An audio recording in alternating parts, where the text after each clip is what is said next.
quote that is found in the Stone Edition Chumash says, "The most holy and righteous people are sensitive to spirituality and are able to tell when the soul begins to ebb away from the body."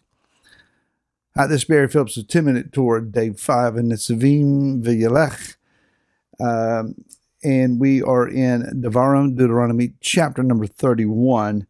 Verse 1 and following says, "And Moshe went and spoke these words to all Israel, and he said to them, I am 120 years old today. I am no longer able to go out and come in, and Yahweh has said to me, you do not pass over this Jordan. And Yahweh your Elohim is passing over before you. He shall destroy these nations from before you, and you possess them. Yehoshua himself is passing over before you, as Yahweh has spoken." So Moshe says here that he's 120 years old. He says today. Now, did he mean this is his birthday or not? I don't know. But as of this moment in time where he is penning these words, stating these words, he says, I'm 120 years old. Now, he does say that I'm not able to go out and to come back in. That does not mean that he is aged to the point of not being able to function and overcome by frailty, unable to walk. After all, after he finishes giving all of these speeches, when he said his last words, he climbs a mountain that same day. So this is not a man that is worn out. He's retained his strength. What I'm saying is, Moshe did not die of old age. Think about that. He's 120 years old, but old age didn't kill him. He was still yet a strong man. Even Caleb, who is one of the two, he and Yehoshua from the first generation who go into the land, he made a statement and he said, give me my mountain. I'm 80 years old today, but I'm as strong as I was at the age of 40 years ago.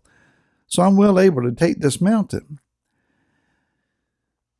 What they were involved in the wilderness certainly refined them. Eating manna, perhaps, elongated their lives, perhaps enlarged their living. So Moshe is not dying of old age. He's just simply been told, you do not pass over the Jordan. You've gone as far as you can go. It is the limitation of space and time that is calling you to give it up, Moshe, and you're going to pass away.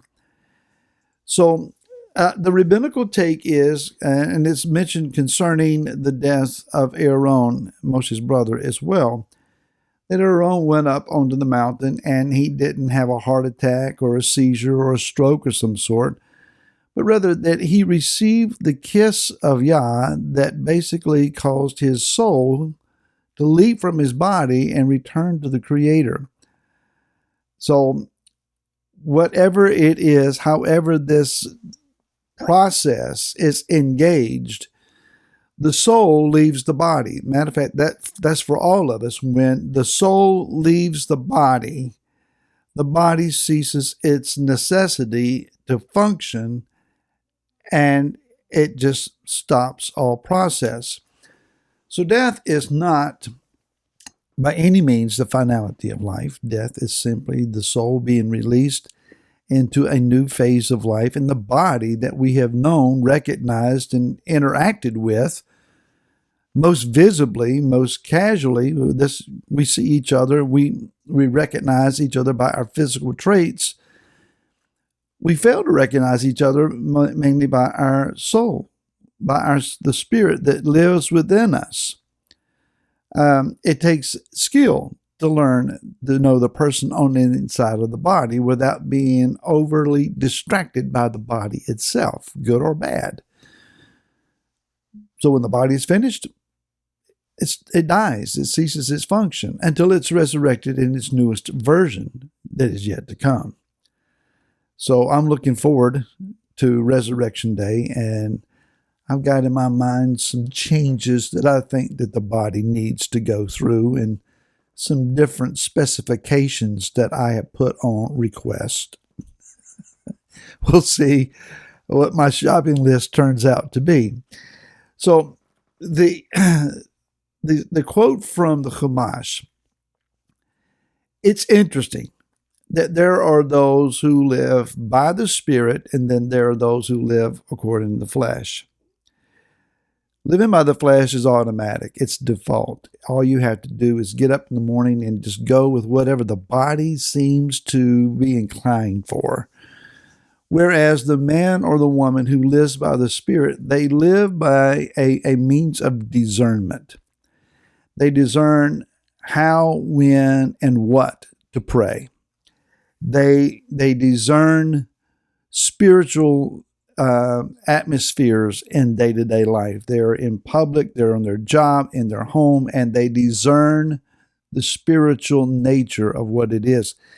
Now, it doesn't mean that they don't have physical realm functions. We do. We have chores to do and work to do and life to live, but again, there are those that are more keenly aware of spiritual matters. Let's keep in mind that maybe Jacob, when he was about to die, he knew that he was about to die. He had sensed that. He calls his sons in. He speaks a prophetic word, a blessing over them or acknowledgement about their days ahead, pulls his feet up in the bed, lays down and dies. Now, the way we read that, it would be almost the finishing of the last sentence.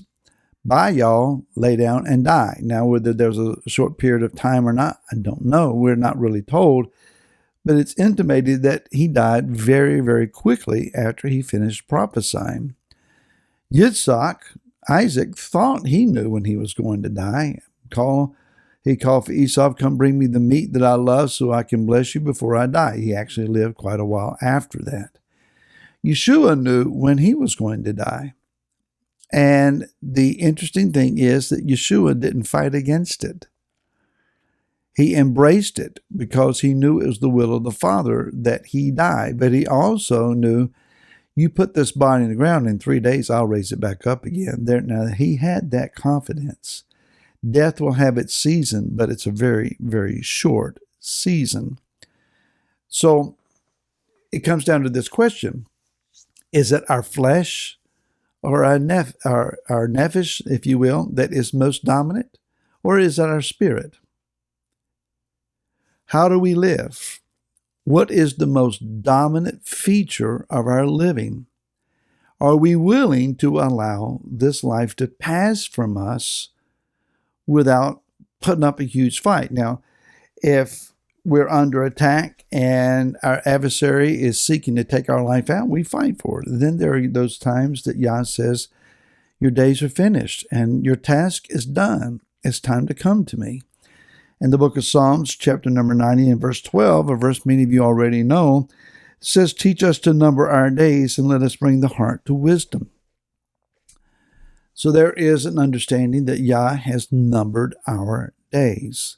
Remember King Hezekiah, that Yah sent the prophet to him and said, the sickness is unto death.